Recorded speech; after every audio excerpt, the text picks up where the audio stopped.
Pessoal, como de praxe, né, deixa eu só avisar que essa aula está sendo gravada. Por isso que eu desativei os vídeos de entrada de todos eles. Bom, vamos dar sequência aí, né, na disciplina de capital de giro. Hoje a gente faz a sessão 4.2, né, conforme combinamos. E depois a gente vai fazer junto aí, eu até mandei para os líderes de turma para enviar para vocês, vamos resolver o trabalho juntos, né? Aquele que não tiver dúvida, enfim, não, acha que não precisa, ok, está dispensado, e quem quiser ficar na segunda parte. Na semana que vem a gente faz as sessões 4.3 e 4.4, né, e é a última semana de aula, né, são as duas últimas sessões do livro, e semana que vem é a última semana de aula. Depois a partir, quer dizer, na outra semana ainda tem até quarta, né, essa é a última semana da nossa aula. Na outra semana tem aula até quarta-feira, e a partir da quinta-feira da outra semana, acho que é 4 de junho, começam as avaliações interativas. E aí a orientação que a instituição passou é que não deve ter aula nesses dias, para deixar os alunos liberados fazer essas avaliações. E aí vem outra semana também, continua interativa, blended, né, as que vocês têm. Depois na outra semana viram as provas, a oficial 2, que ainda não tem uma definição de como que ela vai ser, né? Vamos aguardar mais um tempo aí para ver se a gente vai retornar ou não, se ela vai ser presencial ou se ela vai ser online de novo, tá bom? Bem, então vamos lá. Está na tela de vocês aí, a gente vai falar hoje sobre administração de capital de giro, né? Na verdade, vamos tratar de um tema aí de risco e retorno sobre o capital, né? Opa, não é aqui nessa tela, é nessa aqui. Então vamos lá. Vamos dar uma resgatada aqui, dar uma relembrada, né? O que é o capital de giro? Primeiro, o que é o capital de giro? O capital de giro é o sangue que move o corpo empresa, né? É o combustível que move o carro empresa. Sem ele, as empresas, como eu já disse, deixarão de existir, né? Não existirão. E ele é formado por quê? Pelo ativo circulante, que é estoques, contas a receber e disponibilidades, né? Conta de bancos, caixas, aplicações de liquidez imediata, enfim. De uma certa forma, esses são os itens, né, que trazem menor rendimento para a empresa, né? Porque muitas das vezes eles não geram receitas.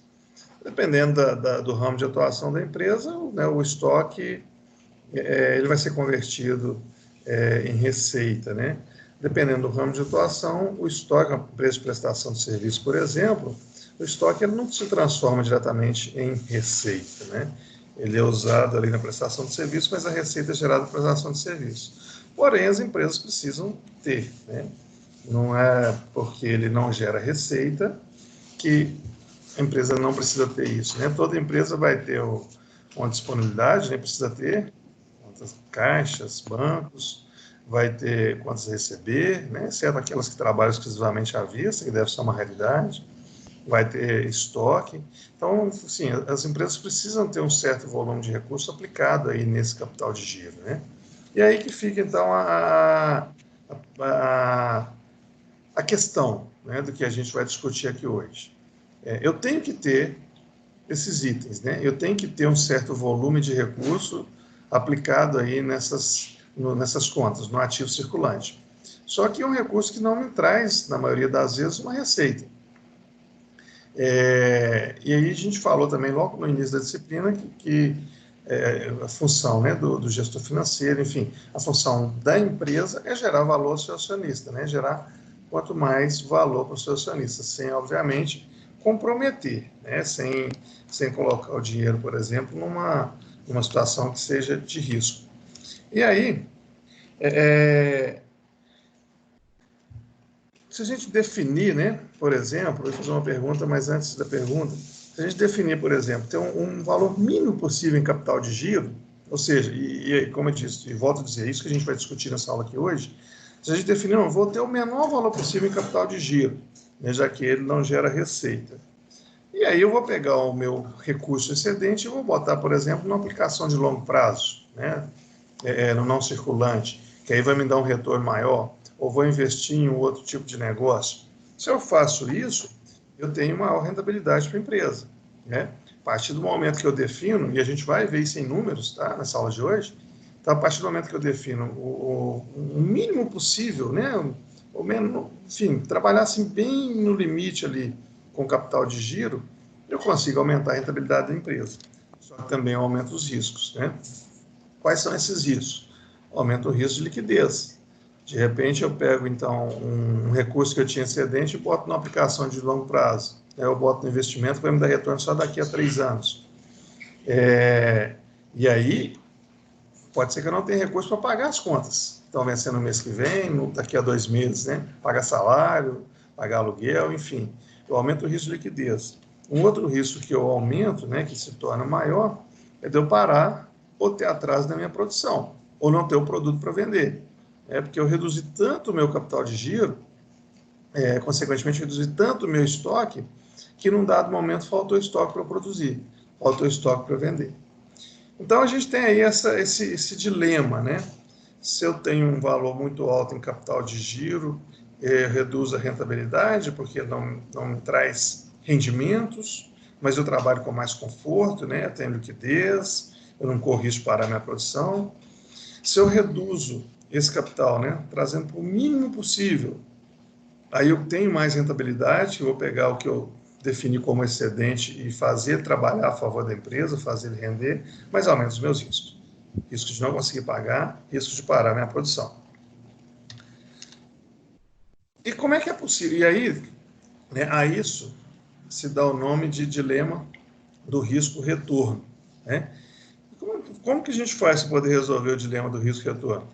O que é melhor para uma empresa, seja ela qual for?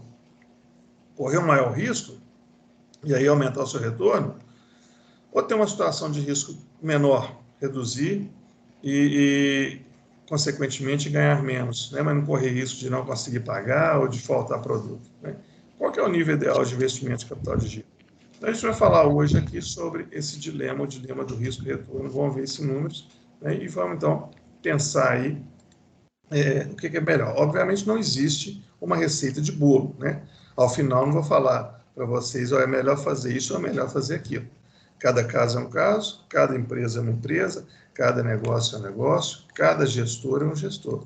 Né? Então, o que a gente vai ver aqui são ferramentas para poder avaliar e tomar uma decisão.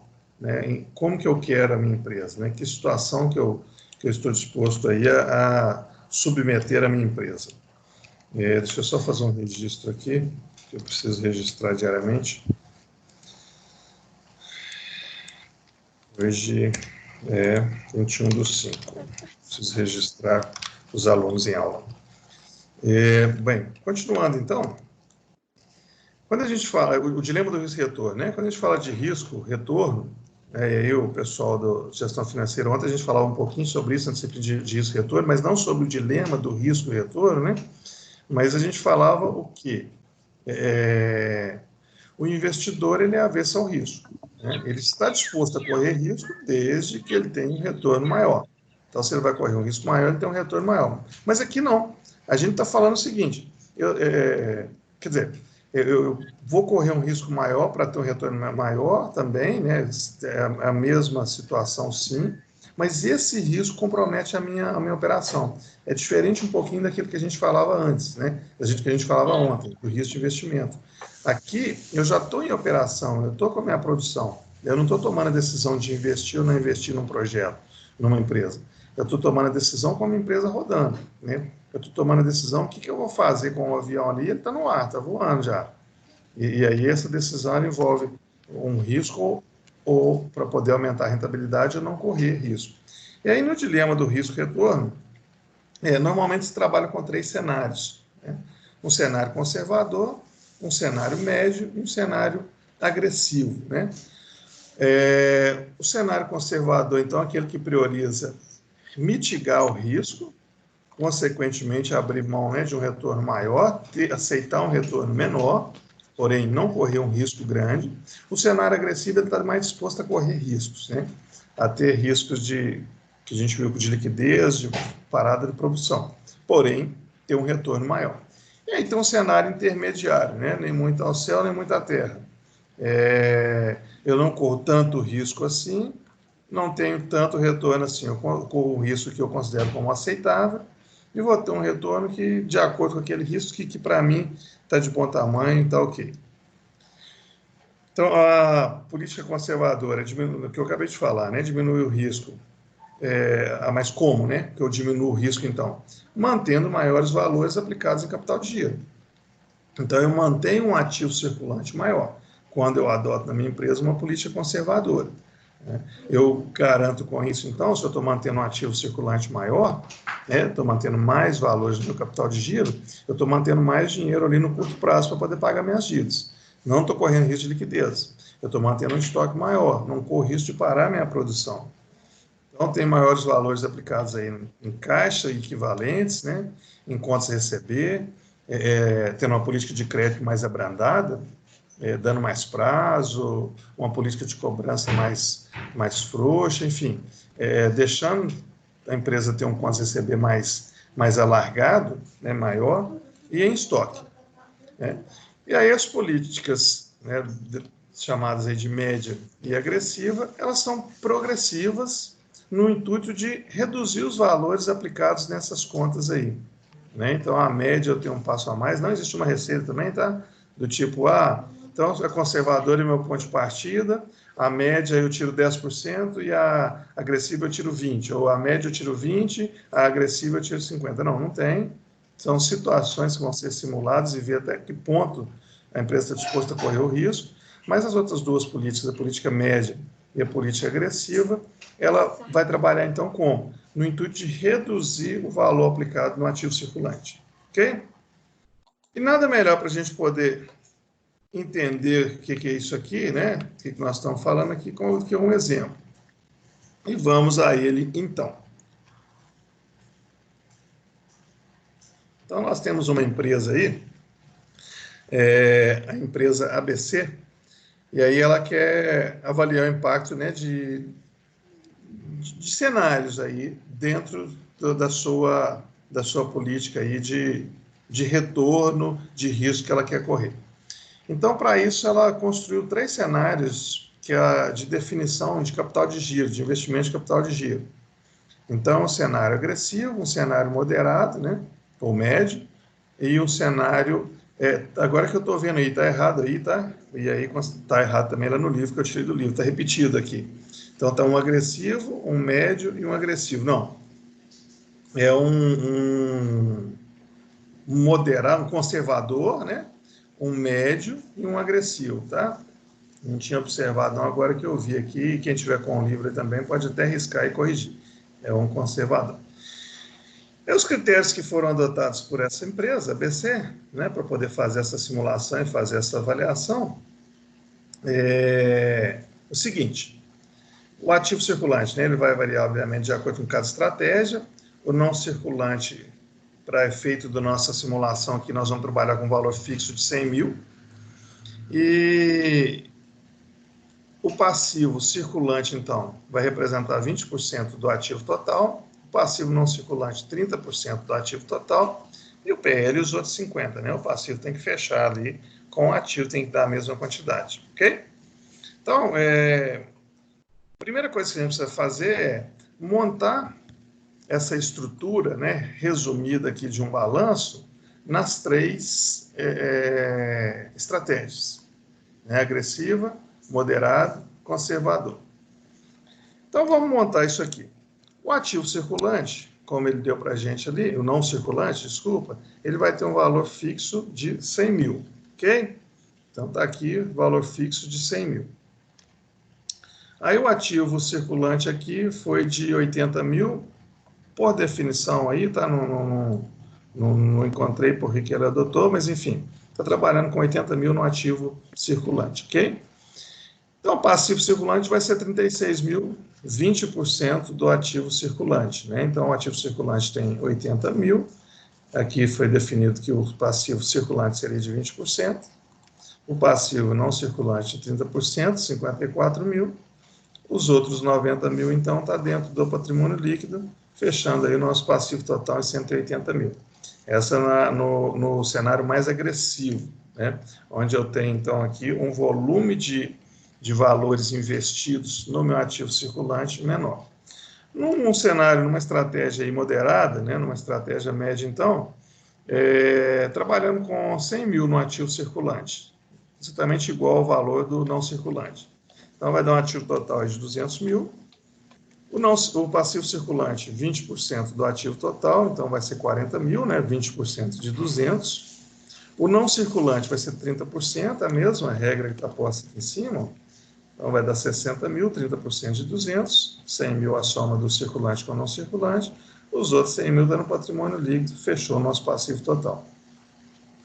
E a terceira estratégia, que é a estratégia conservadora, né?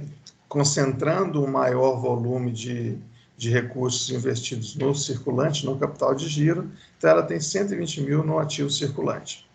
Então, o ativo total dela é 220 mil, aí ela tem 44 mil de passivo circulante, os 20%, ela tem 66 mil de não circulante, os 30%, e tem 110 mil aqui de patrimônio líquido, fechando em 220 mil.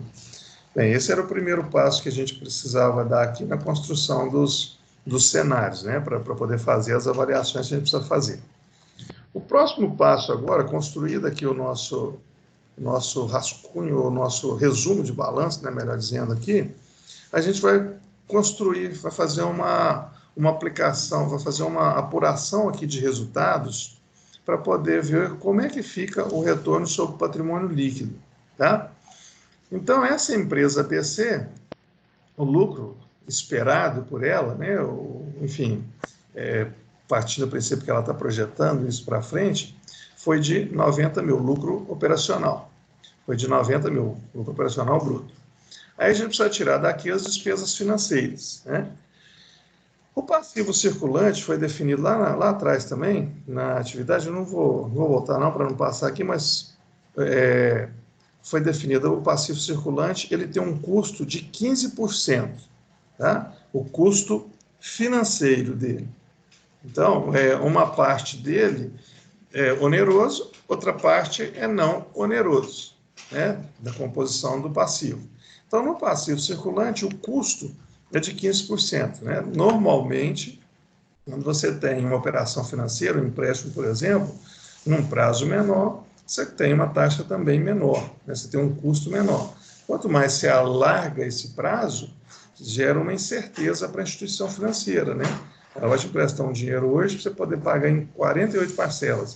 O que vai ser do país daqui a 2, 3, 4 anos? É um cenário incerto, né, em várias situações. Então, isso aumenta o custo financeiro. Tá? Normalmente, isso aqui reflete a realidade, essa diferença. Então, tá bom aqui, passivo circulante 15%, não circulante 20%. Ok. Então, vamos calcular. Se a gente voltar, deixa eu voltar lá no balanço que a gente fez aqui, olha. Passivo circulante nosso aqui, então, ele é 36 mil no agressivo, 40 mil no moderado, 44 no conservador, e o não circulante, 54 mil no agressivo, 60 no moderado, 66 mil no conservador. A gente vai precisar desses números para aquelas contas, tá? Então, calculando o custo financeiro do passivo circulante no cenário, na estratégia agressiva, no cenário agressivo. Então, 36 mil, que é o valor lá do passivo circulante, vezes 15%, né? Que vai dar, então, 5.400 de custo financeiro. Para o moderado, eu devia ter resolvido ele de fora a fora aqui, mas vamos lá. Para o moderado aqui, então, 40 mil, que é o passivo circulante, com um custo de 15%, o custo de 6 mil aqui, despesa financeira. Para o conservador, o passivo circulante é 44 mil, ao custo de 15%, 6.600 que ele tem de despesa financeira. Tá? Fazendo as mesmas contas do passivo circulante, só que agora não 15% mais 20%, que o custo dele é de 20%. O nosso passivo circulante era de 54 mil, né? 54 mil no agressivo, 60 mil no moderado, 66 mil no conservador. Então, 54 mil, 20%, dá 10.800. Inclusive, o pessoal acompanha pelo livro aí, não sei se, não vi se a Stephanie está na sala aí, enfim, ela sei que sempre está com o livro, mas alguns outros, Fernanda, tem um erro aqui, tá? Na hora que ele vai somar a despesa financeira aqui, ele usa um número diferente, faz 5.400 mais um número aí que eu não lembro, 8 alguma coisa, está errado, pode riscar e trocar por 10.800, que é o número correto, ok? Bem, voltando para nossas contas, então, o passivo não circulante, 20%, no cenário agressivo, dá 10.800, no cenário moderado, que é de 60 mil, o não circulante, 12 mil de despesa financeira, e no conservador, 13.200. Agora, nós vamos totalizar essas despesas financeiras, né? O resultado que eu destaquei em vermelho aqui. Então, 5.400 mais 10.800, que é a despesa, o custo financeiro que eu tenho com o passivo circulante, mais o custo financeiro que eu tenho com o não circulante, o custo financeiro total, né, ou as despesas financeiras totais, no cenário agressivo, vai ser 16.200, no cenário moderado vai ser de 18 mil, e no cenário conservador vai ser de 19.800. O lucro antes do imposto de renda, então, que é o lucro operacional bruto que a gente tinha aqui. Deixa eu só confirmar um negócio aqui, peraí. Antes de eu seguir aqui, eu acho que esse troço está invertido ali. Deixa eu só abrir no livro para ver se no livro está assim também, que isso não parece estar invertido. Agora que eu...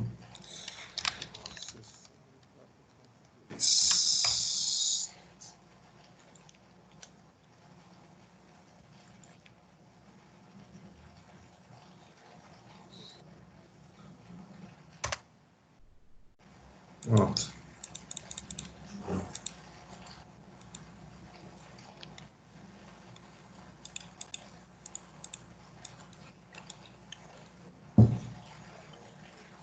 Esse negócio está...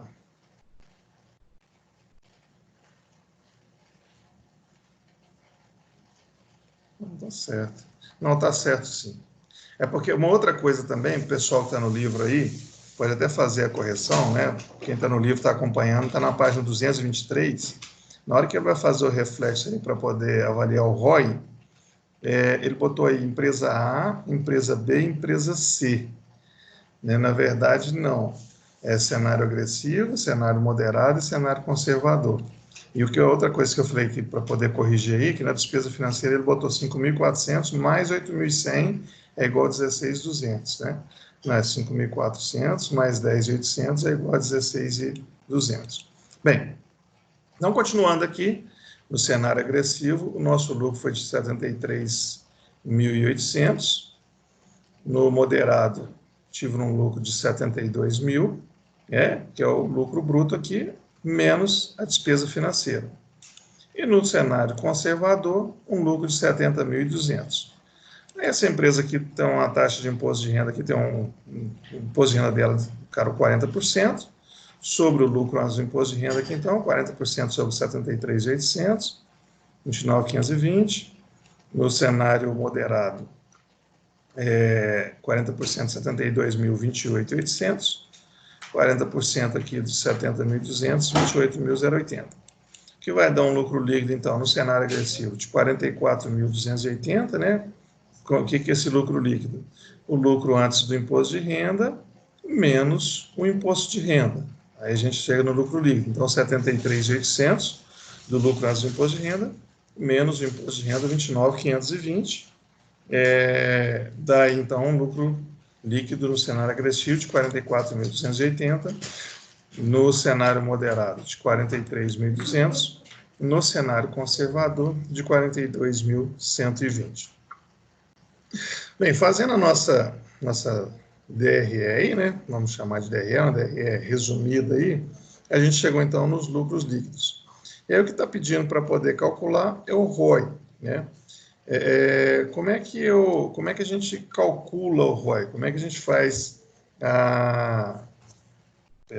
Como é que a gente faz o cálculo do ROI? Lembra, a gente calculou esse cara, acho que lá na... Deixa eu voltar aqui de novo. A gente calculou esse cara lá no... Seção 2 ou 3, não me recordo agora, que a gente calculou qual que era o ROI da empresa. Mas, enfim, o ROI a gente pega o valor do lucro apurado no exercício e dividimos pelo patrimônio líquido da empresa. Então, voltando no quadro aqui, o patrimônio líquido da empresa, no cenário agressivo era de 90 mil, no cenário moderado de 100 mil e no conservador de 110 mil. Deixa eu passar rapidamente aqui para compor o quadro. Então, o lucro líquido nesse cenário agressivo, 44.280. E o patrimônio líquido, o PL, nesse cenário, era de 90 mil. Então, o ROI, né, o retorno sobre o patrimônio líquido, foi de 49,20%. No cenário moderado, os 43.200 aqui de lucro, né, dividido por 100 mil, que é o valor do patrimônio líquido, deu 43.200, 43,2%. 43.200 é o valor, coincidiu ali, me confundiu, me embugou aqui. E no terceiro cenário, no conservador, então deu um lucro de 42.120, sobre, está errado aquilo ali, é 110 mil, deixa eu corrigir aqui, não é 100 mil, patrimônio líquido naquele cenário, no cenário conservador é 110 mil, espera aí que rapidinho eu corrijo aqui, sobrou um sinal de igual também, deixa eu tirar ele, pronto. Vou preencher tudo de novo aqui, mas é rapidinho. Então, no cenário conservador, 42.120, que é o lucro, dividido por 110 mil, que é o patrimônio líquido, é uma taxa de 38,29. Então, vamos lá. Nos três cenários, o que a gente pode observar aí, né? Obrigado. Na seção 2.3. Obrigado, Yasmin, que a gente falou sobre ROI, né? Então, o que a gente pode observar aí, pessoal? Qual foi o cenário que deu maior retorno sobre o patrimônio líquido? Foi o cenário agressivo. Né? Foi o cenário que eu concentrei menor volume de recurso no meu capital de giro. Deu um retorno aí sobre o patrimônio líquido de quase 50%, né? De 49,20%. No cenário moderado, eu já tenho um retorno menor sobre o patrimônio líquido, né? 43,20%. E no cenário conservador, eu tenho um retorno menor ainda. Na contrapartida disso daí, né, a gente aumentou o retorno sobre o patrimônio líquido, mas a gente reduz a participação, né, ou o que a gente tem aplicado, tem investido no nosso ativo circulante. Né? Consequentemente, eu corro aqueles riscos que a gente falou lá no início. Risco de liquidez, risco de parar minha produção por falta de matéria-prima, enfim, por falta de estoque, não ter produto para venda, nesse sentido. Entendido? Na construção do cenário aí, o que são os cenários e a construção dos cenários?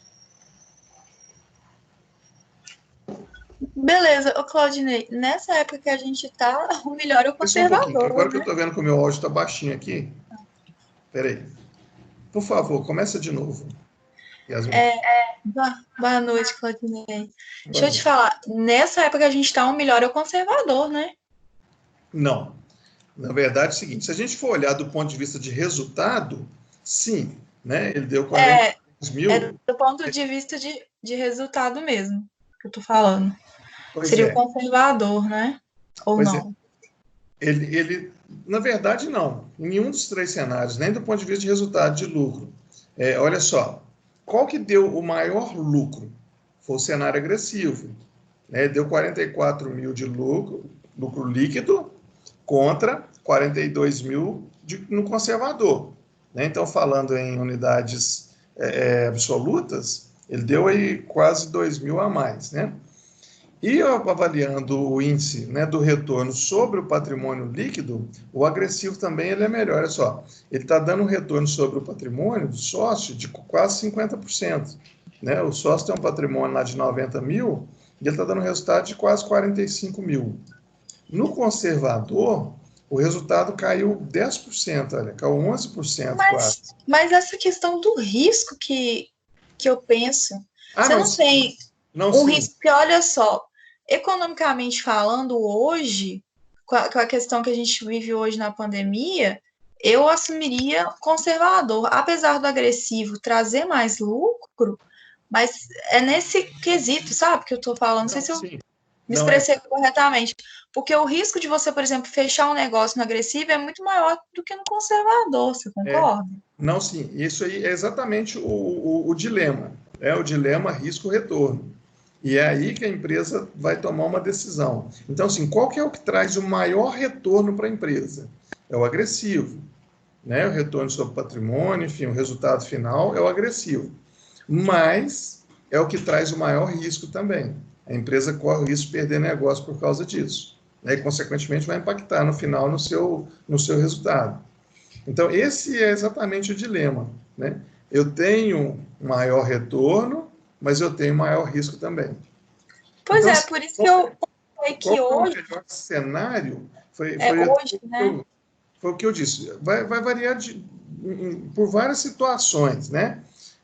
Perfil da empresa, perfil dos gestores, cenários, enfim, tem uma série de situações.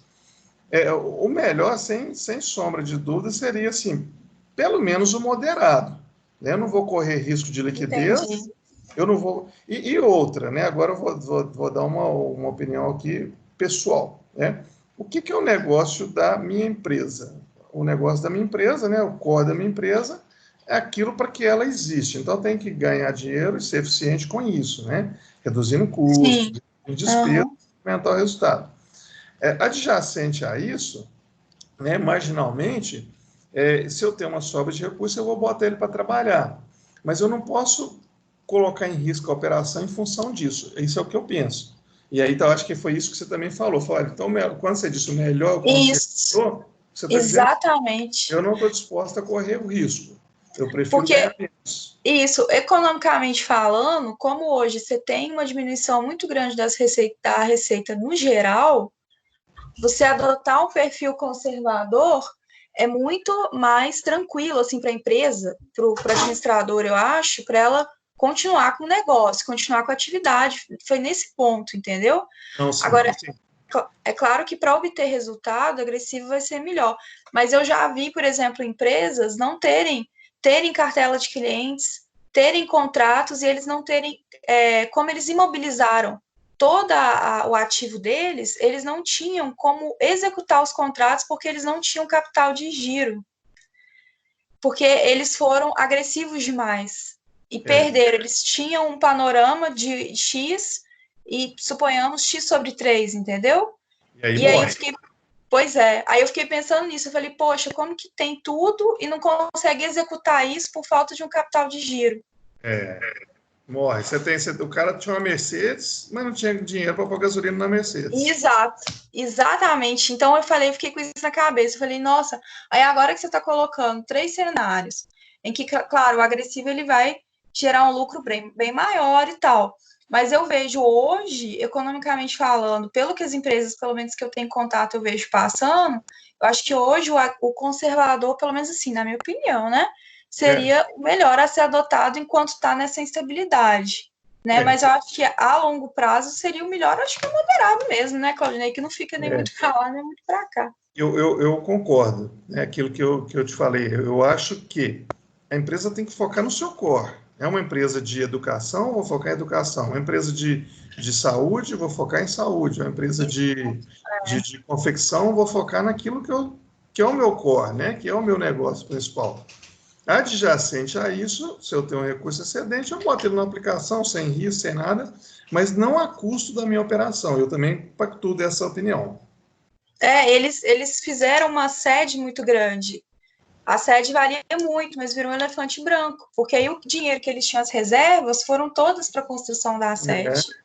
esse exemplo que eu brinquei da Mercedes aqui, mas assim, acho que ele é perfeito para ilustrar isso daí, É né? assim. O sujeito tem o dinheiro para ter um carro popular, né? E aí ele consegue manter, mas aí ele fala, não, eu tenho um dinheiro extra aqui, eu não vou querer o popular, não, vou querer comprar um carro, eu não quero um carro de 45 mil, eu quero de 145 mil.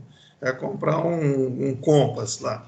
E aí ele compra e bota o carro lá bonitinho na garagem, não vai sair mais, né? Não vai conseguir pagar os não vai ter nem gasolina para pôr no carro. né? Não paga IPVA, não paga seguro, não tem gasolina. O cara não tem dinheiro nem para gasolina. Fala, pô, e aí? Bacana, tem um carro, mas é muito bacana. Chama os amigos lá para poder ver o carro na garagem. É o máximo que vai dar. Exato. É a mesma coisa. O que que aconteceu? Eles ficaram com a sede era muito bonita, só que na hora que eu cheguei lá, eu falei, nossa, vocês imobilizaram tudo na hora que eu vi. E aí os caras estavam totalmente comprometidos. E aí o que acontece? Quando você começa a dever banco, já era. Você deve um, logo é feito cascata. Então É, aí vai afundando, a empresa ela vai afundando cada vez mais. Se ela não tomar cuidado, ela sempre tem que ter a reserva e o capital de giro. Melhor você ter uma sede mínima. eu já vi casos,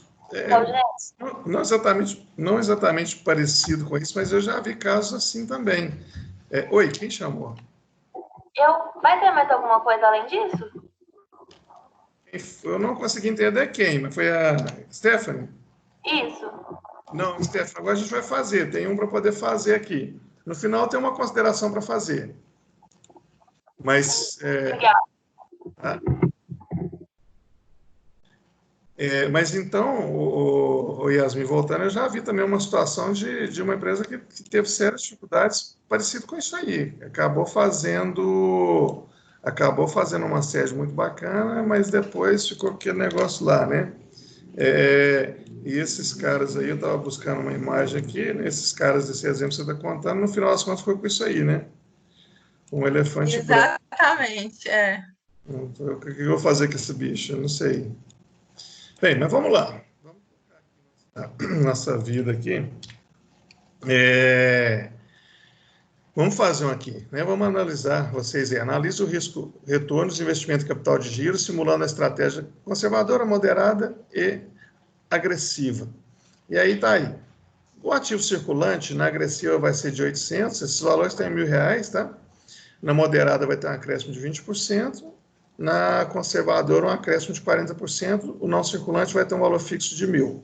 E tá aí, então, passivo circulante, não circulante, PL. Construa aí, por favor,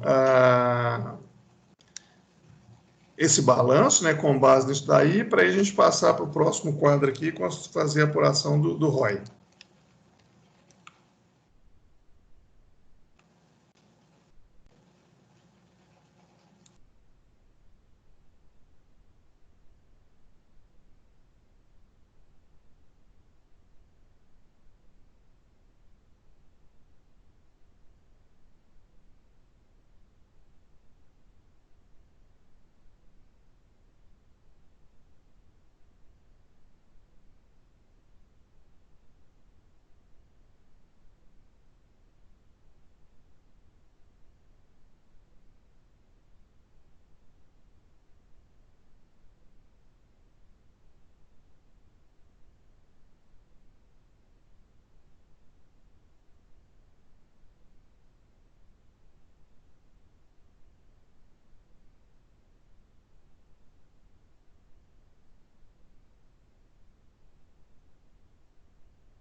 Oi.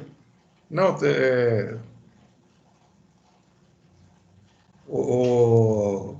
o Alisson, não, é para poder fazer esse daí, por isso que eu não estou falando nada, não é que está sem áudio, não, é que eu não estava falando nada mesmo.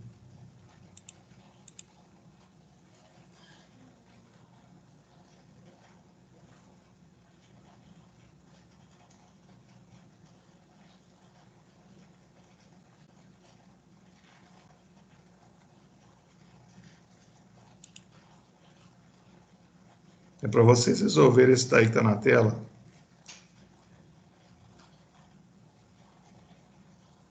Tá? Não é que estava no mudo, não, eu não estava falando nada mesmo. O Alisson e o Cacarduzo aí.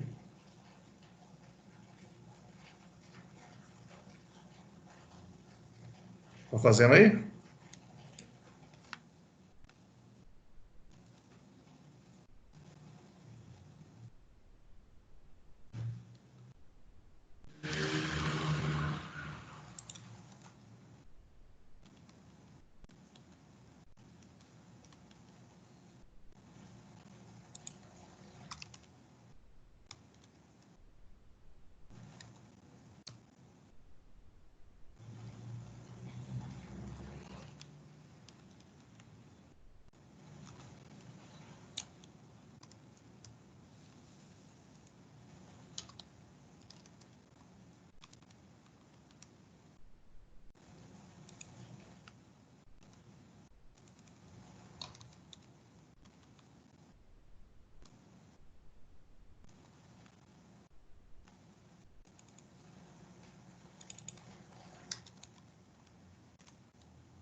Fizeram aí, pessoal?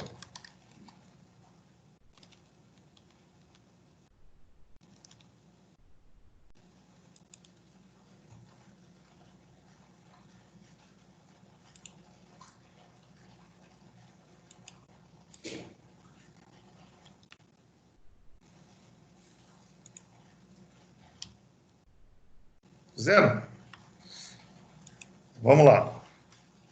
Na política agressiva, então, vamos lá para a primeira parte aqui do balanço. Na política agressiva, então, ativo circulante 800, o não circulante, né, valor fixo 1.000, então vai dar um ativo total de 1.800. O passivo circulante vai representar 25% do ativo total, então vai ser 450, né? 25% de 1.800. E o não circulante, 35% do ativo total, 630. O restante, então, né, os outros 40%, está no patrimônio líquido, 720. Nosso passivo total, então, de 1.800.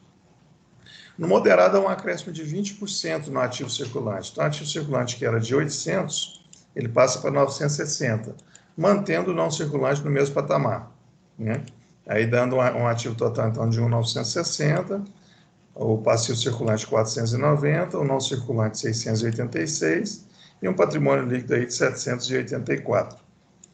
E no conservador, um acréscimo de 40% frente ao agressivo, tá? Então, ele vai ser de 1.120, né, 40% sobre os 800. Mantém o não circulante, então um ativo total de 2.120. O passivo circulante 530, o não circulante 742, o PL de 848, dando aí então um passivo total de 2.120. Ok? Bem, feito isso, agora vamos fazer aí, vamos avaliar o retorno sobre o patrimônio líquido. Vamos calcular o ROI aí. Está dado o lucro bruto, vamos calcular as despesas financeiras para a gente poder chegar no lucro líquido aí.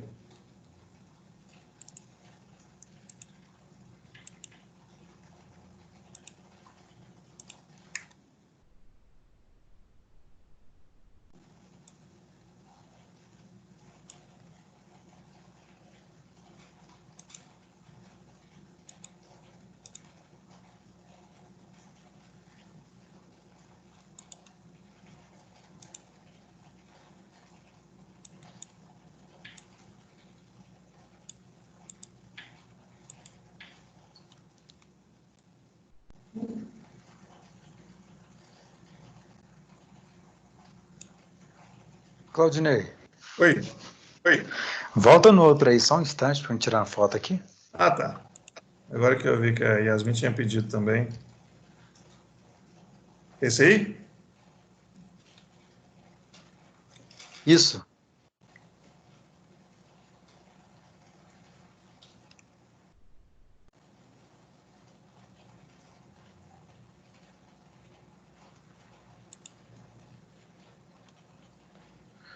Bacana, obrigado, Claudinei. Alô.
Fizeram aí, pessoal?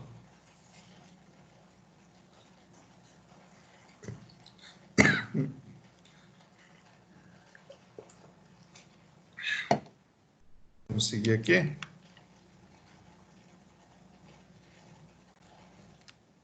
Vamos lá. Então, o lucro operacional bruto, né, foi de 800 dinheiros aí. O passivo circulante, deixa eu botar aqui aquele quadro, os resultados ali, deixa eu tirar um print aqui, peraí. Vou botar nessa tela, para a gente poder ter referência aqui.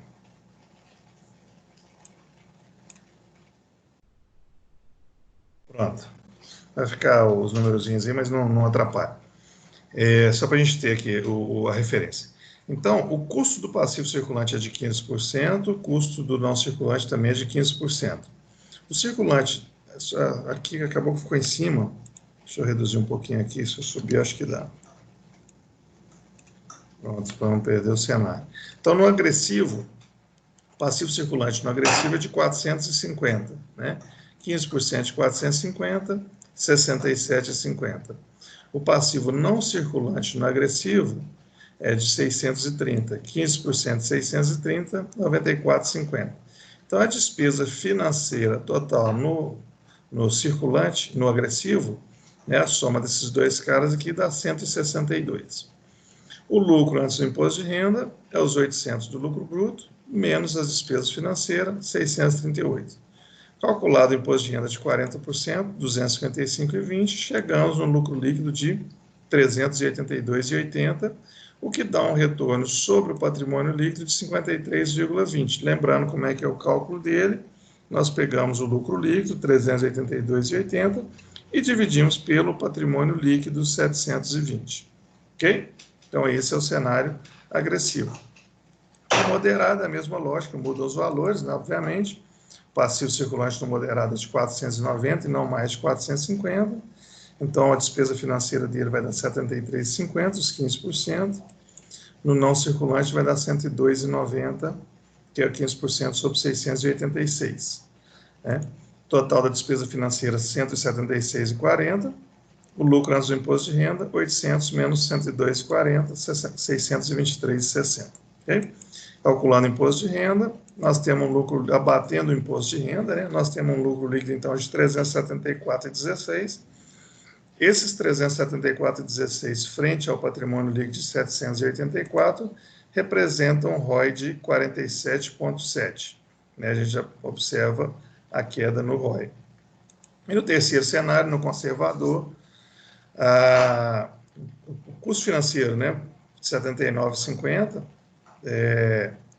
ele tem um passivo circulante de 530, 15% de 530, no não circulante 111,30 sobre os 742, que dá uma despesa financeira total de 190,80. O lucro antes do imposto de renda, né, 800 menos 190,80, dá 609,20, que vai dar um imposto de renda, então, de 243,68, e um lucro líquido final de 365,52. Sobre o patrimônio líquido de 848, dá um ROI, então, de 43,1. Né? Vai dar... A gente observa, né, obviamente, e é isso mesmo, que quanto mais agressivo, né, quanto mais eu adoto uma política mais agressiva de manter menos valor no meu circulante, no meu capital de giro, mais retorno eu proporciono ao sócio. Temos, como eu disse, a questão da segurança da minha operação, né? Eu boto em risco a segurança da minha operação. E aí, o autor, né, no livro, ele tem uma página aí, a última página, que aí ele fala o seguinte para a gente. Falamos sobre o investimento e tudo, vamos falar do financiamento. E aí ele traz uma questão que ele fala dos custos, né, por curto prazo, para longo prazo. E eu até citei para vocês aqui, né, que via de regra expliquei o porquê. Você vai ter um recurso de curto prazo, vai ser mais barato que um recurso de longo prazo, obviamente, né, expliquei o motivo. Se eu alargo demais, existe uma incerteza e, obviamente, aquilo vai ter um custo. E aí, vem uma afirmação aí, né, da qual eu não concordo totalmente com ela, que é a seguinte: como o curto prazo normalmente tem um custo financeiro menor, vamos alocar então a maioria no curto prazo. Beleza, né? Só que não é só por isso que se avalia, essa é a consideração que eu queria fazer. Né? Eu não vou avaliar apenas por essa visão, apenas por esse ponto de vista aí. Tem outras questões para serem avaliadas, né? Uma delas de repente eu estou tomando um recurso para um projeto de longo prazo, mas de repente eu estou investindo na construção de uma fábrica que só vai ficar pronta e vai começar a gerar receita daqui a 3 anos. Eu não posso tomar um recurso para pagar em 2, né? O projeto tem que se pagar. Então, eu tenho que tomar, na verdade, um recurso, se ela vai começar a produzir, digamos que em 2 anos, eu tenho que buscar um recurso de longo prazo, um recurso de 4, 5 anos, e com uma carência de 2 anos, para a hora que a fábrica entrar em produção, ela se pagar. Né? Eu não posso investir recurso de curto prazo em algo que vai me dar retorno a longo prazo. Esse é o primeiro ponto a se observar. Um outro ponto é a questão de caixa mesmo, né, propriamente dito. A questão de capital de giro mesmo. De repente, se eu tomar um recurso no curto prazo, significa que eu vou pagar em menos parcela, amortizar em menos parcela, e automaticamente a parcela vai ser maior. Essa parcela maior cabe no meu fluxo de caixa, né? Eu consigo pagar, vou tomar um empréstimo e aí eu estou colocando uma parcela de 10. Eu consigo colocar de 10? Talvez eu não consiga, né? Vai comprometer o meu capital de giro. Eu consigo colocar uma parcela de 5, então eu preciso alargar o prazo. Então, ok, né? Concordo, e obviamente não tem como discordar do apresentado no que diz respeito ao... Geralmente o recurso de curto prazo é mais barato, então vamos nele. Então, que ele é mais barato, eu concordo. Dependendo do objetivo do recurso, né, e da disponibilidade de caixa, vamos nele, mas não é apenas ele, né? Nunca nós vamos fazer um investimento de longo prazo usando recurso de curto prazo, isso é suicídio, né? Então, nunca vamos fazer um investimento de longo prazo usando recurso de curto prazo, não importa se o custo financeiro é mais barato. Se eu estou investindo num projeto, o projeto tem que se pagar. Né? O projeto tem que gerar caixa para se pagar. Então, se é um projeto de longo prazo, o recurso tem que ser de longo prazo também. Tá bom? Essa era a consideração que eu queria fazer sobre isso daí, né? Sobre o que está posto. Dúvidas, pessoal, sobre esse conteúdo aí? Não. Beleza? Valeu, Gabriel. Então é o seguinte, tem um outro aqui, mas nós não vamos fazer aqui agora não. Vou deixar para vocês fazerem e a gente pode iniciar a aula que vem, que é o sem medo de errar. A gente pode iniciar a aula que vem fazendo a correção dele aí, tá? Então, a nossa empresa da Vesa aí, né, da Unidade 4, são as organizações Casablanca. A gente tem as demonstrações financeiras dela, né, para o exercício X0, X1, e aí nós vamos simular estratégias aí de investimento de capital de giro para o próximo exercício. Inclusive, um outro ajustezinho, digamos assim, uma correção para quem está com o livro aí, que ele fala para fazer para o exercício X3, mas na verdade é o X2, né? Ela tem o X0, X1 para o exercício X2. Então, nós vamos construir nos 3 cenários, conservadora, média e agressiva, e avaliar o retorno. Né? Depois disso, fazer na posição de um consultor financeiro, considerando dilema, risco e retorno, qual que é a opinião da melhor estratégia que ela tem que adotar. Não ficou muito legal aqui, não. Deixa eu trazer aquele troço para frente. Melhor. Trazer para frente. Pronto. Assim ficou melhor.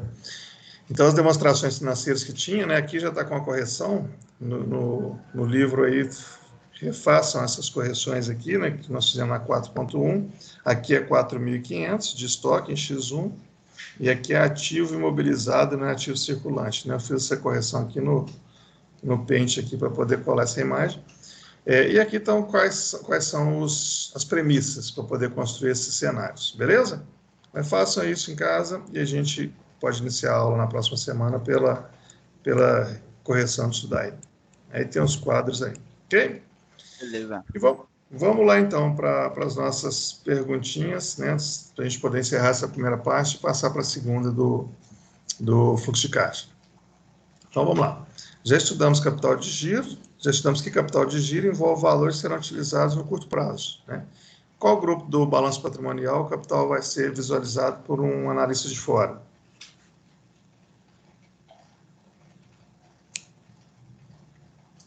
Letra C, né, Fernanda? Ativo circulante. Exatamente. Isso, Patrícia. Quer dizer, parte deve ser Patrícia, né? Letra C. O capital de giro é normalmente constituído por investimento, né? Que é o disponível, caixa, bancos, caixas equivalentes, contas receber, de curto prazo e estoque. As afirmações aí, quais delas estão certas? Esses valores ser alocados em excesso e por prazo mais longo pode ser corrigido pela inflação. Isso é verdadeiro ou não? São os mais rentáveis para a empresa porque geram vendas diretamente. O investimento muito alto nesses valores pode comprometer a rentabilidade da empresa. Quais das três, né? Qual das três são... É a Patrícia mesmo, pelo positivo eu sei que é ela. O Fernando não trouxe letra aqui. Isso. Não, Patrícia, 1 e 2? Fernanda,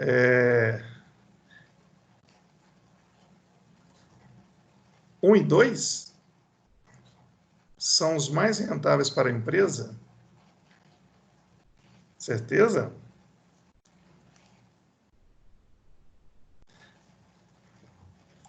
Esses valores ser alocados em excesso e por prazo mais longo podem ser corroídos pela inflação. Sim, né? A inflação vai comer esse negócio aí, vai comer o valor do meu dinheiro. Meu dinheiro perde valor ao tempo.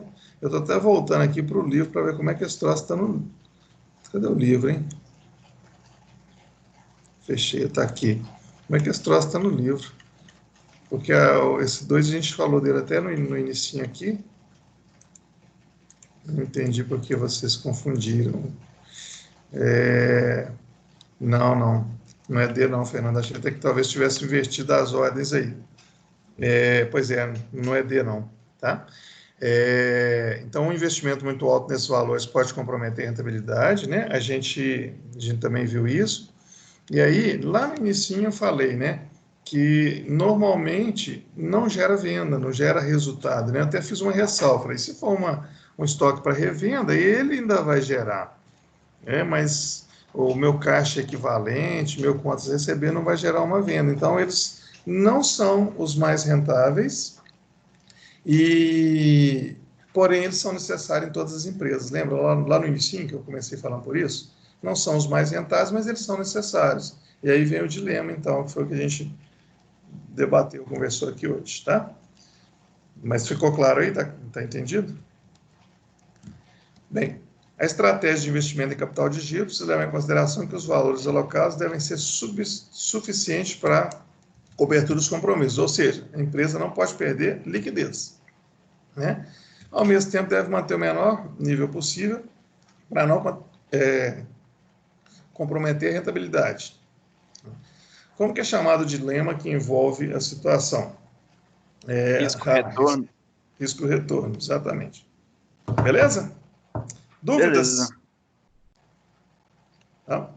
Semana que vem, então, a gente vai falar da seção 4.3 e 4.4, tá? E encerramos esse curso aí de capital de giro. Ok? Bem, conforme combinado, eu enviei até hoje uma planilha aí enviei para a Patrícia, enviei para a Bárbara Letícia, para poder encaminhar para a turma. E aí vamos passar, né, para a galera aí que, enfim, quiser ver a resolução do trabalho, vamos passar para a resolução do trabalho. Eu já vou abrindo ele aqui, e eu estou com ele impresso aqui. Ô, Claudinei. Oi. Graciela, será que você consegue me enviar essa planilha aí por e-mail? Verdade, espera aí, Graciela, consigo. Você esqueceu de mim. Não, é porque você não está no grupo das turmas, né? Porque eu sou do 7º período de administração e é só eu. Pois E eu não estou no grupo da turma, não. E eu não. Você faz alguma outra disciplina, só por curiosidade, na terça? Porque a sua turma está na terça com o Alan. Só você caiu. Justamente. Eu alterei a minha grade, entendeu? Ah, sim. Porque até acabou havendo um erro lá no sistema.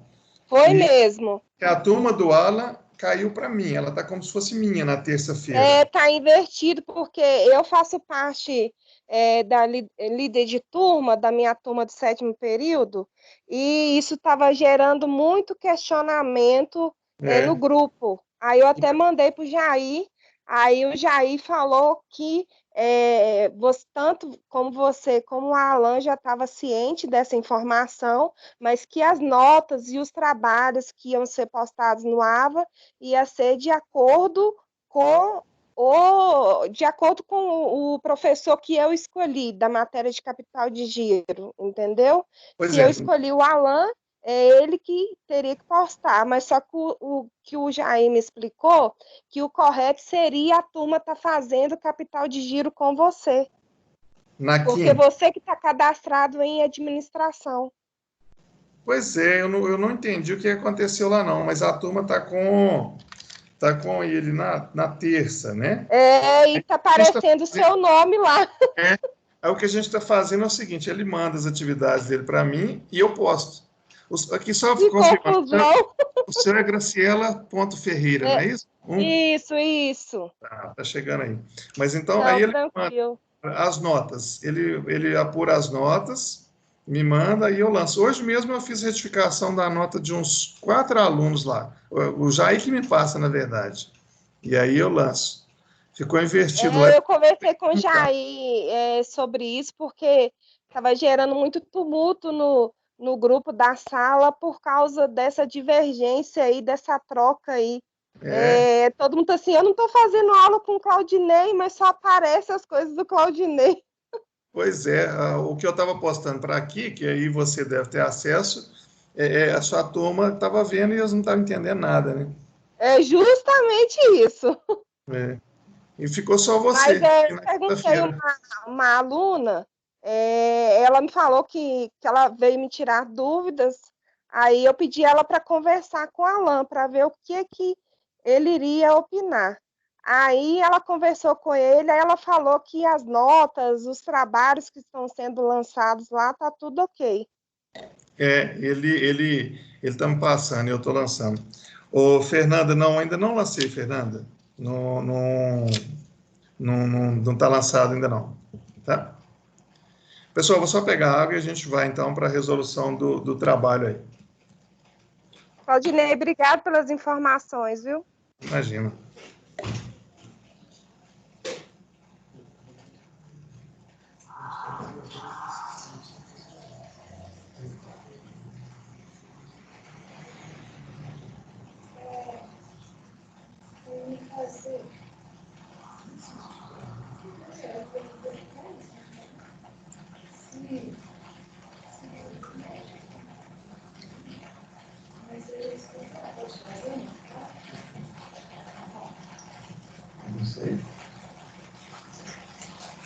Bem, vamos lá então.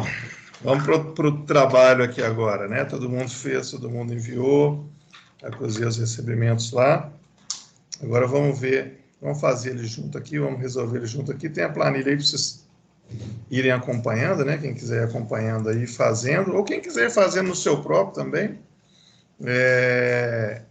Vamos resolver esse cara aí.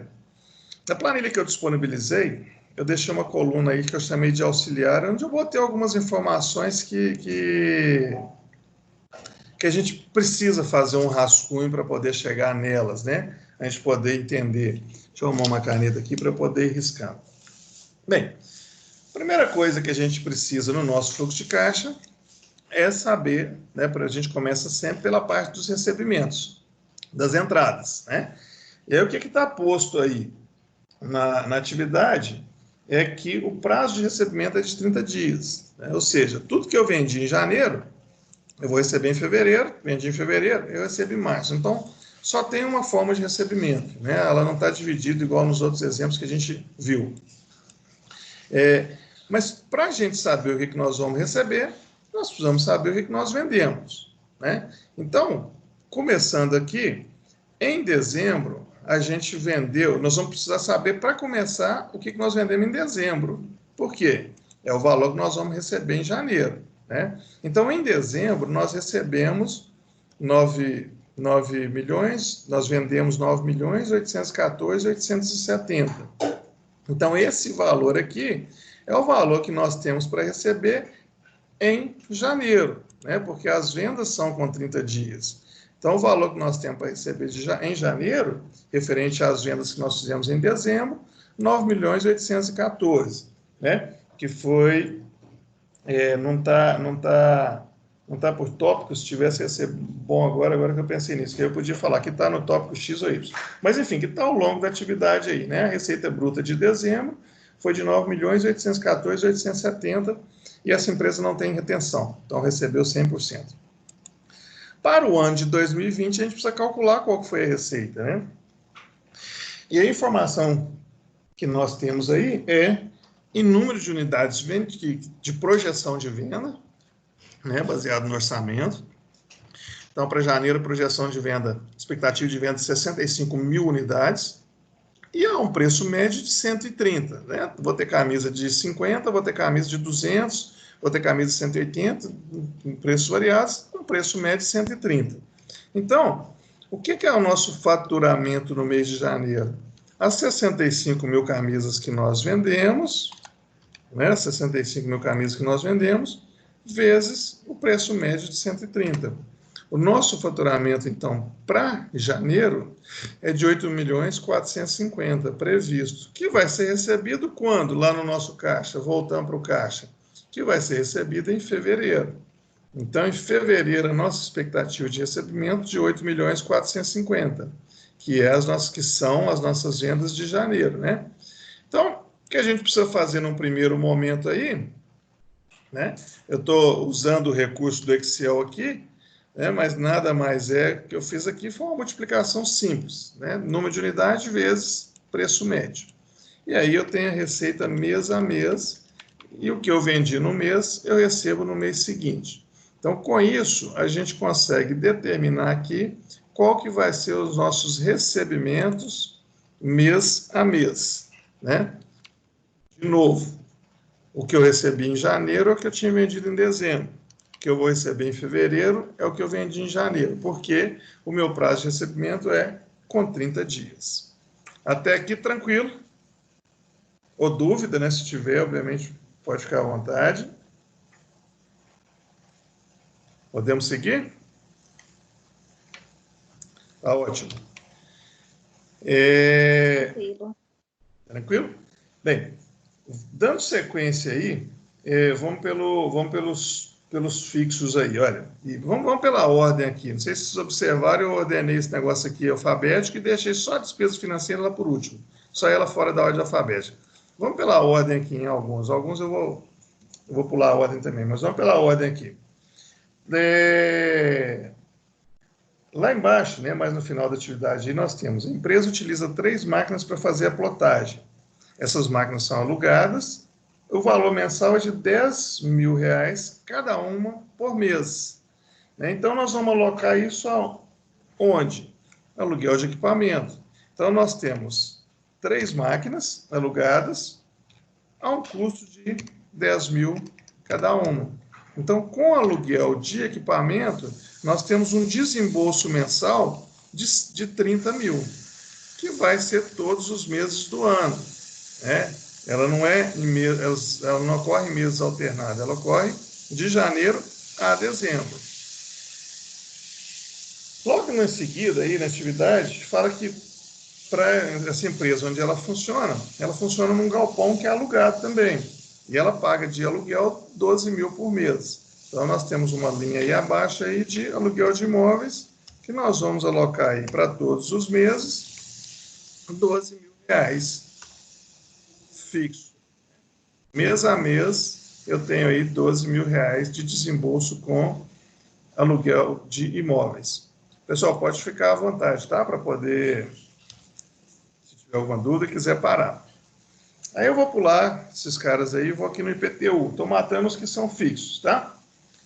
O IPTU, ele é 0,5% do valor do imóvel e ele vai ser pago 0,5% do valor mensal do aluguel de novembro de fevereiro a dezembro. Então, em janeiro, o IPTU é 0. A partir de fevereiro, o IPTU vai ser o quê, então? 0,5% do aluguel de bem imóvel, do aluguel do galpão, né? Então, vai ser 0,5%, ou 0,005%. Então, esse valor aqui também ocorre de fevereiro, março, abril, até dezembro. Essa empresa tem uma despesa fixa, né, um gasto fixo. Na verdade, isso aqui, do ponto de vista contábil, né, o pessoal da contabilidade, não é nem despesa, é um custo, que é a manutenção do equipamento.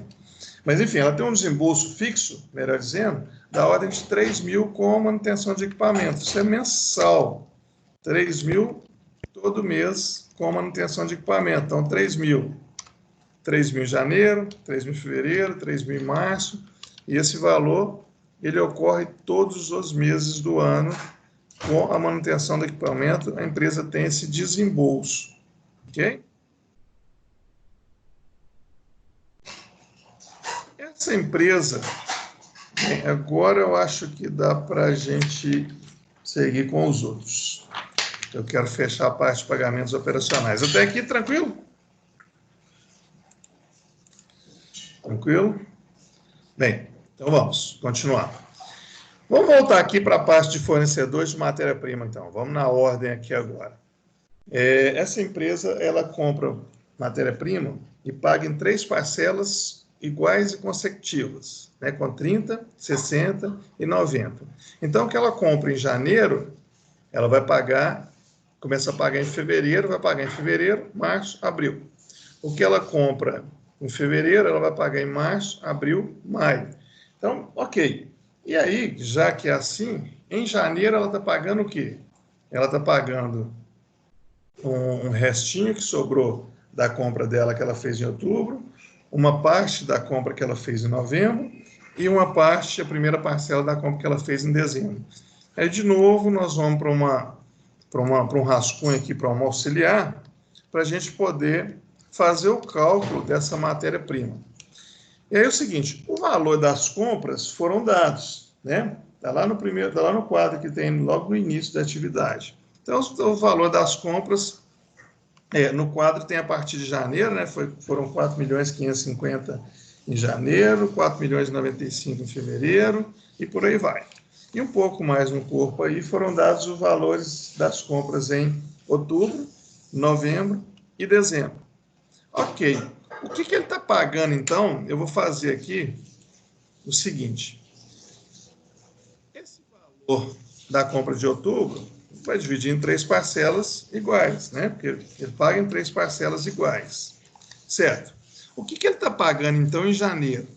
Ele está pagando o restante, a última parcela da compra que ele tinha feito em outubro, a segunda parcela da compra que ele fez em novembro e a primeira parcela da compra que ele fez em dezembro. Ele está pagando o somatório desses 3 caras aqui, né, que dá 5.476.073. Então, o valor que ele está pagando em janeiro é 1/3 de cada uma dessas 3 compras. O valor que ele está pagando em fevereiro é 1/3 dessas 3 compras, de novembro a janeiro. O valor que está pagando em março, 1/3 das compras de dezembro a fevereiro. Então, aqui na planilha auxiliar, e ela está aí com vocês, já está feito esse cálculo aí, né, do pagamento a partir de janeiro. Então, quanto que vai ser de matéria-prima em janeiro? Nós fizemos uma conta aqui numa memória de cálculo auxiliar e chegamos ao número de 5.476.073. Né? E quanto que vai ser em fevereiro? Da mesma forma, então, chegamos a 5.026.000. E por aí em diante, então, né? Nós temos os desembolsos mensais com matéria-prima, variáveis em função do volume de compra que eu tive em cada mês. Lembrando, a compra eu começo a pagar no mês seguinte e pago em 3 parcelas iguais e consecutivas. Beleza? Rodney, Oi. Janeiro deu quanto mesmo? Janeiro, 5.476.573? Deu isso aí? Não, o meu deu 572. Quanto? 5.476.572. E alguma coisa, e algum centavo? 67 centavos. Eu fiz um arredondamento aqui para não trabalhar com centavos. Na verdade, o pessoal de contabilidade gosta bastante de centavos, e o pessoal da área financeira normalmente não usa muito centavo, dá uma desprezada neles. Né? Mas ele é importante, o pessoal da contabilidade, principalmente para eles, o centavo faz muita diferença, né? Principalmente na hora de fechar, né, galera? Mas quando a gente vai para a área financeira, normalmente a gente nem trabalha em casa de milhares aqui. Né? A gente trabalha em casa de milhares, para poder facilitar, mas aqui eu deixei. Pois é porque eu arredondei. Se eu tirar o arred aqui, olha, mas não tem problema não, tá, Fernando? E eu acho que foi o Luiz que falou. Se eu tirar o arred aqui, ó, opa, vamos chegar provavelmente nisso daí. Olha lá, 5.476, 572,67. Beleza? É porque eu desprezei, eu botei um arredondamento, não trabalhei com casa decimal. Tranquilo?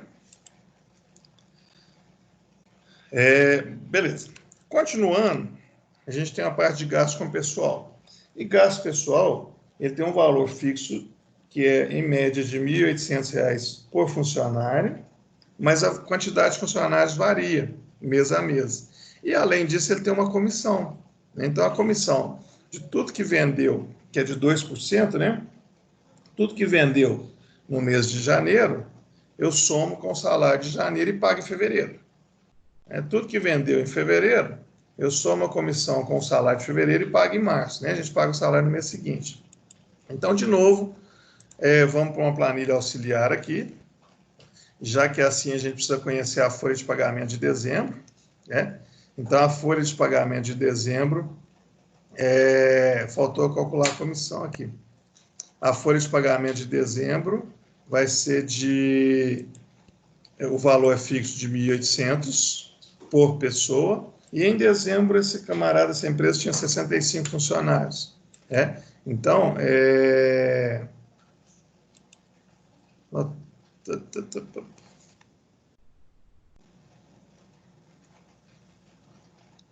minha forma está errada aí, viu, pessoal? Agora que eu estou vendo aqui.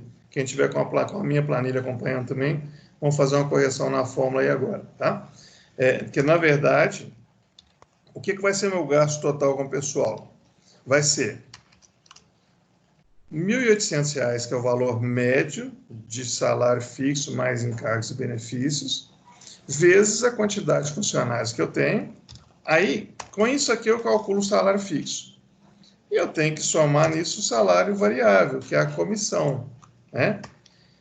Deixa eu corrigir para frente aqui. Só que, nessa folha de dezembro, eu tenho que calcular a comissão de dezembro também, né? Eu preciso calcular quanto que foi as minhas vendas, quanto que foi minhas vendas de dezembro, porque eu tenho que pagar 2% sobre elas. Então, o meu faturamento de dezembro foi de 9.814.870. Eu devo aos empregados, né, 2% de comissão sobre esse valor. Então, eu devo aí mais 196 mil sobre essa folha, 297. Eu estou vendo que eu fiz uma outra correção para fazer na fórmula aí. A comissão eu estava calculando sobre a venda do mês. Não, a comissão é do mês anterior, porque eu pago junto com a folha do mês anterior, né? Então, corrijam para mim também aí. O que é para corrigir aí? Nós vamos calcular a comissão das vendas no mês. Então, é 2% sobre o meu faturamento. Então, tem 2% aqui de 9.814.000, 196 mil. 2% de 8.450.000, 169 mil. Então, nós calculamos o variável, que é a comissão, ele varia em função do meu faturamento, e nós calculamos o salário fixo, que é R$ 1.800 por pessoa, mais vezes a quantidade de funcionários, né? Deixa eu fazer um negócio aqui, quer ver? Vai ficar mais fácil. Espera aí. Deixa eu colocar aqui salário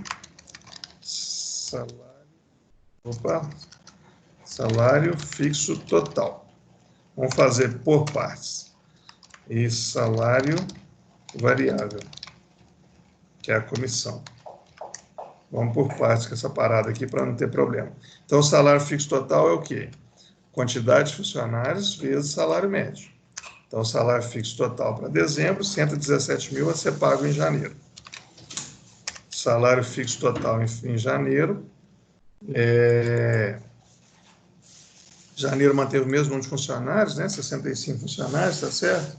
Isso, então o salário fixo manteve o mesmo também. Fevereiro caiu o número de funcionários, o salário fixo caiu. A comissão, 2% sobre as vendas. Então, vendemos 9.814.000, 2% sobre esse valor aqui, nós temos, então, de comissão a ser paga, junto com essa folha, 196 mil. E o valor do gasto com pessoal total vai ser o quê? A soma do salário fixo mais o salário variável mais as comissões. Então, nós temos, para o mês de dezembro, nosso custo com pessoal, nosso gasto com pessoal foi de 313.297. Quanto que nós vamos pagar isso? Em janeiro. Então, a minha folha de janeiro, meu gasto com pessoal em janeiro, do ponto de vista de desembolso, do ponto de vista de caixa de pagamento, vai ser o quê? A minha folha de pagamento de dezembro, né? A minha folha que eu estou pagando aqui em fevereiro é a folha referente à competência de janeiro, é o mês de janeiro. E assim por diante. A folha que eu vou pagar em março é a folha que eu processei, né, que eu fechei em fevereiro. E assim por diante, né, mês a mês, até dezembro. Ok? Bem, tranquilo aí? Aqui os impostos sobre operação, né? Essa empresa ela tem aí, ela é tributada 10% sobre a receita bruta. Vamos imaginar que a empresa no lucro presumido aí com uma alíquota de 10%. Então, a gente vai ter que calcular, né? E o imposto como que é? Eu apuro no mês e recolho no mês seguinte, não é assim que funciona? Então, o imposto referente ao meu faturamento de dezembro, eu vou recolher ele em janeiro. Referente ao meu faturamento de janeiro, eu vou recolher ele, eu vou pagar ele, eu vou fazer o desembolso em março.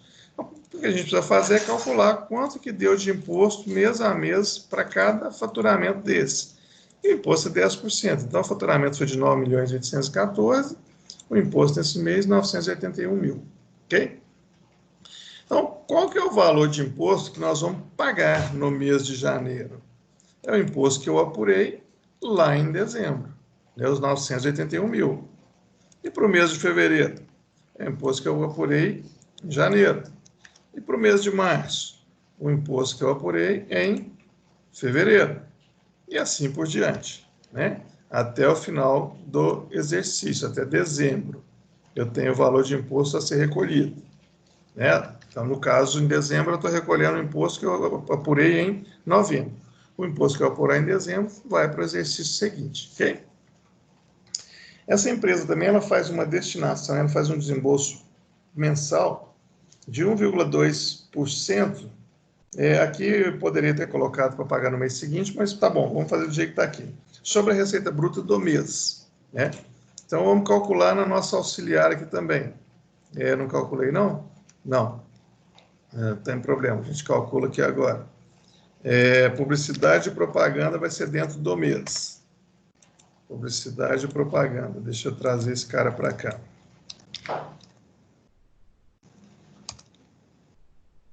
Então, quanto que é de publicidade e propaganda? 1,2% da receita bruta. Então, para a gente poder calcular, do mês. Então, para a gente poder calcular, nós pegamos a receita bruta de janeiro e fazemos 1,2% dela. Então, publicidade e propaganda em janeiro, 101.140. E vamos repetindo isso aqui mês a mês. Em fevereiro, 1,2%. E por aí a gente vai, então, até dezembro, né? E esses são os valores que nós vamos transportar aqui para o nosso fluxo. Então, em janeiro, quanto que eu vou gastar com publicidade e propaganda? Que eu vou desembolsar com publicidade e propaganda? 101.400, né, que é 1,2% da receita de janeiro. Em fevereiro, 91.260. Em março, 109.512. E por aí em diante até o final. Certo? Bem, isso aqui está fácil, não tem nem que fazer conta de... O pessoal de gestão financeira fez um que lá eles tinham que calcular qual era o valor do juros, né, pessoal? Esse aqui está calculado já, olha só, uma mata. O valor da despesa financeira é fixo, 4.500 por mês. Então é só repetir esse valor aqui de fora a fora, né? 4.500 por mês. Bem, já temos então... Oi. Boa noite, tudo bem? Tudo. Me tira uma dúvida, o número de funcionários em dezembro não seria 76? Peraí, pode ser que sim. Eu acho que eu posso ter olhado errado. Deixa eu localizar aqui essa informação. Isso mesmo, tá errado. Foi Erlane, né? É 76. Deixa eu mudar eu aqui. vou pagar em janeiro. 76 é minha folha de dezembro. Então, a folha de dezembro ela foi de 333.097. Então, em janeiro, o meu gasto com o pessoal é de 333.097. Tá certo. Estava errado o meu número, tá certo o que você falou, tá? Tá bom.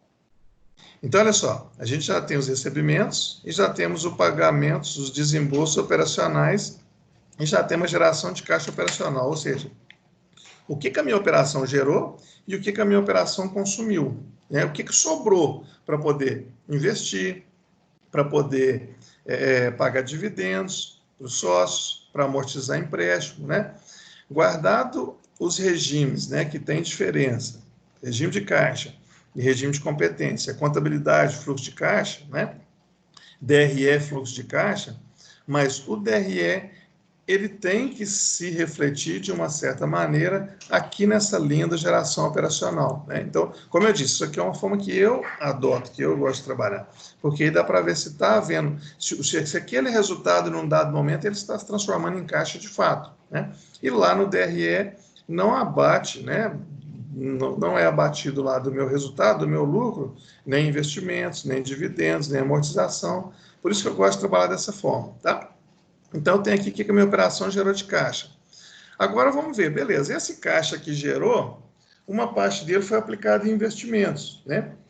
A empresa comprou um novo equipamento, esse equipamento custou 250 mil, e a compra foi feita lá no mês de maio.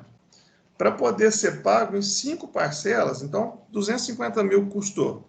5 parcelas de 50 mil. A partir de junho. Então, a partir de junho, nós temos aí 50 mil para poder pagar, que vai junho, julho, agosto, setembro e outubro.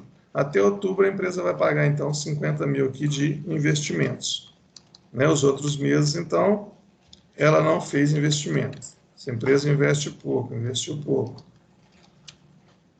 Bem, essa empresa amortiza de empréstimo aí 30 mil todo mês. Não está fixo também, não é assim que funciona, né? Nem com os juros, nem com a amortização, mas só para efeito aqui da atividade, ele está fixado, ela amortiza empréstimo, né? Paga, devolve o principal para a instituição, da ordem de 30 mil por mês. Essa empresa também paga dividendos, né? Com certeza. Deixa eu buscar isso aqui, eu coloquei ali porque tem paga. Ela vai pagar 696 mil em 12 parcelas, né? Então, se a gente pegar isso, vai dar 58 mil por mês, né?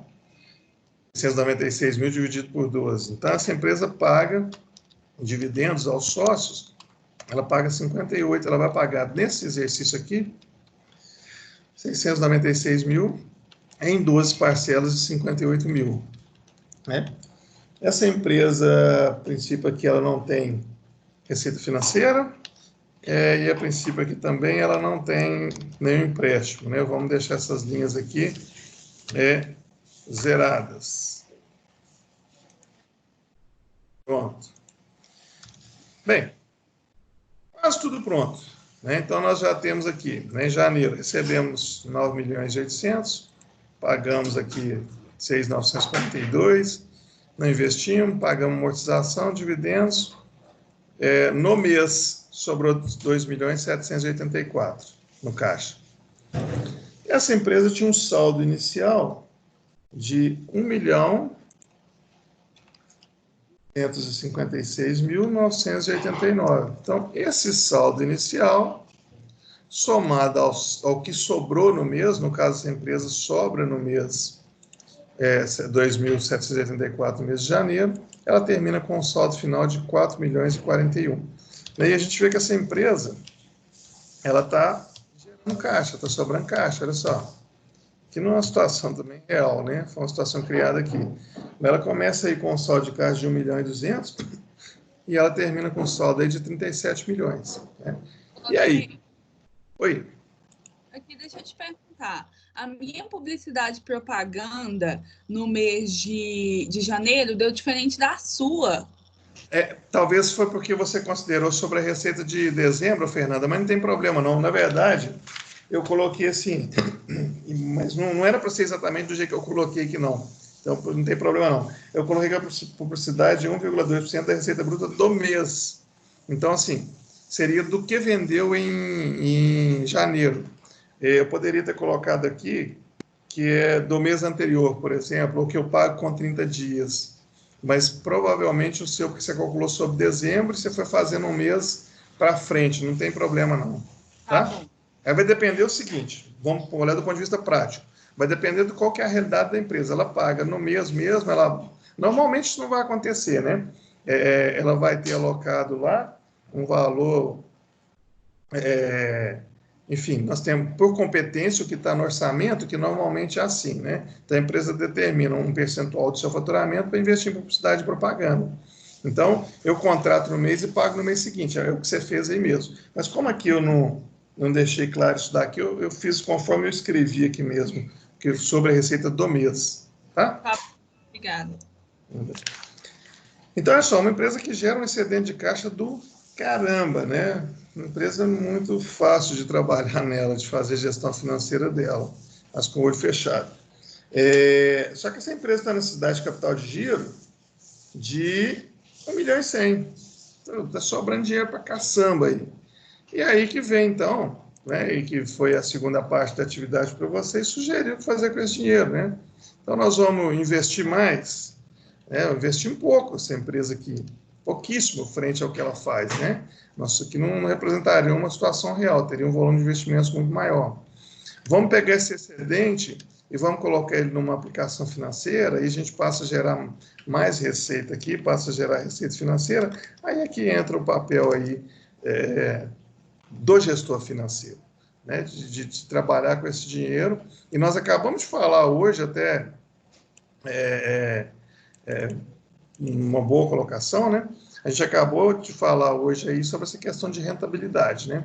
Então, aqui nem está envolvendo diretamente risco e retorno, porque essa empresa não vai correr risco nenhum.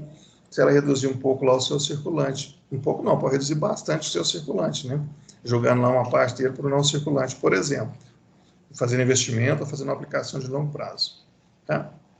Ô, Fernando, eu estou vendo o chat aqui, mas foi o que você me falou, né?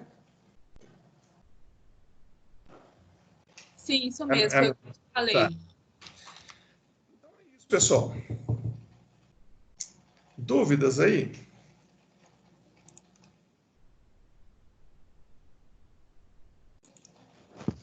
Claudinei, Oi, Luiz. depois, quando você corrigindo o exercício aí, eu percebi que o meu aluguel de máquinas eu coloquei errado. Ao invés de colocar os 10 mil vezes 3, eu joguei os 10 mil direto. Aí vai ter alguma necessidade de eu mandar aí para você de novo? Não precisa, Luiz. Vamos lá. A atividade, o objetivo dela, né? Assim, a gente tem que cumprir aqui né, o ritual normal, enfim, que tem que existir, mas o objetivo da atividade é a prática, tá? Então, assim, eu não vou avaliar nessa atividade como seria numa prova. Então, numa prova tá certo ou tá errado, tá sendo avaliado, além do raciocínio. Aqui não, aqui é a construção mesmo. Então, não preocupa com isso, não. Da mesma forma, tá, Fernanda? O seu aí que você colocou. E algum outro, eu não lembro se o Gabriel citou alguma coisa também, mas, enfim, eu não vou me ater aos números, tá? Mas sim ao esqueleto, à construção, à lógica do negócio, ao entendimento do negócio, mas principalmente, tá? E sendo bem sincero com vocês, o ato de ter feito, né? De ter se esforçado para poder fazer. Então, assim, eu abro 100% deles, tá? Tanto é que algumas pessoas ficam sem nota, porque às vezes não coloca o nome dentro do trabalho. Então, não é só de eu receber o trabalho, já vai nota. Eu abro 100% deles e eu avalio a estrutura. Mas eu não é isso aí que vai... Você pode ficar tranquilo quanto a isso. Não precisa enviar e pode ficar tranquilo quanto a isso, tá? Ah, não, beleza. Tranquilo, valeu. Só para o seu conhecimento aí, para o seu aprendizado. Mas vai corrigir aqui, aí assim que eu corrigi, os números bateu. Tá, mas não grila, não precisa ficar preocupado com isso, não. Ah, beleza. Obrigado. Claudinei, Oi. Será que eu poderia te pedir um favor? Claro, eu não consigo identificar a voz ainda, mas pode. Sou eu, Yasmin. Oi, Que eu tenho uma dificuldade muito grande com Excel. Eu sempre preciso de ajuda. Será que você se importaria de enviar essa planilha que você acabou de fazer, por favor, para mim? Posso. Não, vamos fazer o seguinte, eu posto ela lá no AVA, que aí todo mundo, quem quiser, vai e baixa ela. Tá, joia. Muito obrigada. Eu posto ela assim que a gente fechar aqui agora, eu posto ela lá no AVA. Que aí dá uma olhada nas fórmulas, né? Isso, exatamente. Eu tenho muita dificuldade, sabe? Mas tem que trabalhar assim. Quer dizer, eu tenho até medo de falar as coisas com você, porque você já faz 50 coisas de uma vez, né? Graduação, pós-graduação, não sei o quê. Mas o Excel, eu já falei, vou repetir, né? Para duas turmas, tá? Não é para uma, só para outra, não, é para as duas. O Excel é uma ferramenta indispensável para vocês da contabilidade, para vocês da gestão financeira. Então, assim, se isso for um ponto fraco, mitiga esse ponto fraco. Desenvolve na verdade, eu tinha contratado um curso que eu ia fazer para aprender mesmo. Aí ele, né, tem o básico, intermediário e avançado em Excel. Só que era para começar em março. Aí veio a pandemia e aí, enfim, fiquei sem. Mas quando for possível, faça. Não, me faz muita falta mesmo. Obrigada, Claudinei. Para todo mundo, a dica aí, pessoal. Contábeis e gestão financeira. Excel, assim, é imprescindível, tá? Não estou falando para construção de fluxo de caixa, não. Que nós estamos construindo ele no Excel, imaginando uma empresa que não tenha, talvez, uma solução. Você vai chegar na empresa, ela vai ter um RP que faz isso. Mas o Excel vai ser importante em várias outras frentes, tá? Aqui nós estamos usando ele, que é a ferramenta que a gente tem disponível aqui na mão, e para ver que dá para fazer usando ele. Mas, assim... É sim, não, você tem toda a razão. Eu tô passando dificuldade em outras matérias também, que, por exemplo, em controladoria, eu tenho que fazer tudo à mão, demora horrores. Né? Se eu fizer Excel, bastava colocar a fórmula e beleza. Não, e assim, você vai pegar o pessoal de contábeis aí, né? Você faz uma conciliação de eventualmente ter um problema numa conta. Gera uma razão de uma conta, gera um relatório lá, você faz uma conciliação no Excel em questão de minutos. Eu já contei para vocês, eu trabalhei com contabilidade, né? Eu sou técnico em contabilidade, e eu trabalhei com isso quando... falando nisso, deixa eu ver, ela está aqui não, né? Ela já foi, porque foi Stephanie Frank, foi a primeira pessoa, falou que nem tinha nascido quando eu falei, lá em 2017, quando eu dei aula para a turma de vocês, primeira vez. Mas, enfim, lá em 96, 97, uma vez eu contei alguma coisa nesse sentido, e ela falou que ela não tinha nem nascido. Eu sei que a maioria não tinha nem nascido nessa época. Mas eu trabalhei em contabilidade, né? Eu tenho uma formação técnica em contabilidade, eu trabalhei e a minha função era fazer conciliação das contas para encerramento. Então, conciliava conta cliente, conta fornecedor, e pegava o razão impresso, né? E saía ticando aquele troço, e eram alguns dias de trabalho. Hoje você faz uma conciliação em questão de minutos, usando Excel. Né? Só para começar, só para um exemplo bem básico. Eu concilio uma conta usando um PROC-V, e assim, tem N outras aplicações. Né? Eu sou suspeito para falar, o Excel ele é uma ferramenta que ajuda muito no nosso trabalho. Agilidade. Ô, Claudinei. Oi. É a Graciela. Oi. É só uma dica só que talvez ajude a Yasmin, que eu tinha também muita dificuldade com relação ao Excel, só sabia até então mais só o básico. Aí com essa pandemia, eu passei a receber vários convites no Instagram para fazer o curso online. E isso é bem interessante e pode ajudar ela muito nesse momento, ainda mais nesse momento agora, até porque a gente não sabe quando vai normalizar, né? E é uma forma de ajudar ela nesse aprendizado, é uma dica, entendeu? Eu contratei um super barato, eu paguei, acho que foi nem R$50 para me ter o básico, o intermediário, o avançado e ainda com certificado. Aí, nossa, se você puder me indicar, me passar esse contato aí, eu agradeço, Graciela. Eu vou passar meu e-mail aí no grupo, você me manda seu WhatsApp, que aí a gente conversa. Beleza, aqui no chat, né, de reunião? Isso, eu vou passar aí agora, aí você me manda no meu e-mail o seu número do WhatsApp, que aí nós conversamos. Beleza, obrigada, viu? De nada, precisando, nós estamos aí. Valeu. Então é isso, pessoal. Semana que vem, então, né, relembrando, a gente vai fazer as outras 2 sessões do livro, e a gente encerra o nosso livro, né, encerra a unidade 4, consequentemente o livro, e aí depois vamos ir para as provas interativas, para as blends. Nós teremos mais um trabalho, tá?